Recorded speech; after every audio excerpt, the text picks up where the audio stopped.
국립국악관현악단의 리컴포즈 시리즈는 그 시각은 사실은 작곡가마다 되게 다르고요. 간단히 말해서 현대인의 시각으로 바라본 전통음악이라고 보면 될 것 같습니다. 벨기에 왕실의 상징이 사자일 거예요. 그 사자와 우리나라 북청 사자 노름을 뭔가 연관지어서 사자의 일대기를 그린 서사적인 작품이거든요. 깜짝 놀랐던 거는 이 악보를 이렇게 정리하는 방식이 일반적인 국악, 관현악하고 보는 방식하고 좀 다르게 배치가 돼 있어요. 현악기 따로, 관악기 따로 그 그룹별로 이렇게 배치를 해서 쓰기 마련인데 보드앵 드시에르 작곡가한테는 현악기도 가야금 소리와 해금 소리는 완전히 다른 악기라고 판단이 됐나 봐요. 피리와 뭐 아쟁이 같이 붙어 있는다든가 이렇게 막 뒤죽박죽 돼 있거든요. 국악기라는 거는 정말 다 하나하나의 개성이 있는 거라고 생각돼서 그렇게 뭔가 이렇게 나열하지 않았을까. 사실 이제 지휘하는 입장에서는 국악 전통음악은 좀 다른 방식이면 좋겠다는 생각은 저도 했거든요. 근데 그걸 이제 오히려 벨기에 작곡가가 그런 식으로 배치를 하니까 놀랐어요.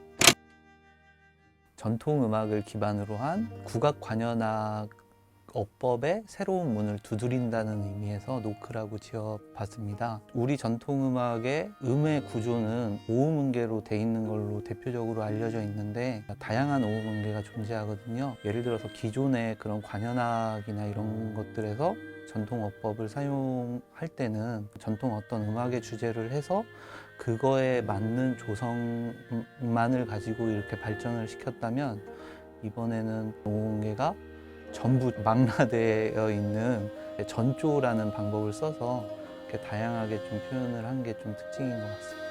지금 우리가 전통 음악이라고 하는 그런 음악들도 사실 예전에 누군가의 창작품이잖아요. 그 전통을 표현하려고 할 때 보여지는 그런 음악뿐만이 아니라 그 안에 있는 구조적인 것들이 지금의 방법으로 발전되는 그런 형태의 음악들이 많이 나왔으면 하는 생각이 있습니다. 제가 노래하게 될 입타령은 기존의 가사에 있는 여러 가지 의미 없는 말들 그런 것들로 노래를 하는 입타령에서 착안을 하셔서 김택수 작곡가님이 새롭게 구성을 해주셨는데요. 곡이 나오기 전에 최수열 지휘자님과 그리고 김택수 작곡가님과 서로 어떤 곡을 써야 될지에 대한 의견을 많이 나눴어요. 설레는 마음으로 기다렸다가 악보를 받았는데 사실은 생각보다 어렵더라고요. 즉흥 연주를 할 때 스캣을 하는 것과 굉장히 다른 맥락이기 때문에 단순히 소리를 낼 수 있다고 해서 접근하기에는 좀 쉽지가 않더라고요. 근데 그렇기 때문에 의미가 있다는 생각도 들어요. 도전적이지만 좋은 실험이 될 수 있을 거라고 생각을 하면서 책임감을 갖고 연주를 해보고자 합니다.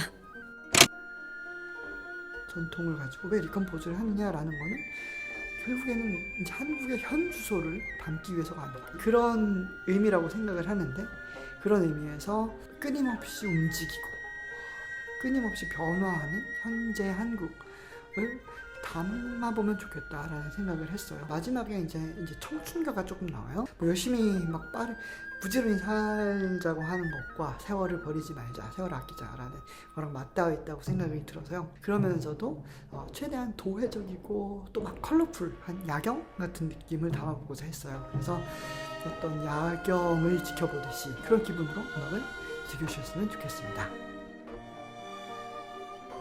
국립국악관현악단하고 지속을 해오고 있는 이유는 그런 이제 실험적인 작업이 재밌고 국악관현악이라는 장르의 어떤 그 가능성이랄까 매번 할 때마다 새로운 것들이 나오기 때문에 그 부분이 저도 즐거워서 계속 참여를 하는 거거든요. 이번 리컴포즈 시리즈는 그 어느 때보다 4가지의 분명한 색깔을 가진 작품들로 구성이 되어 있으니까 여러분 많이 기대하시면 좋을 것 같습니다.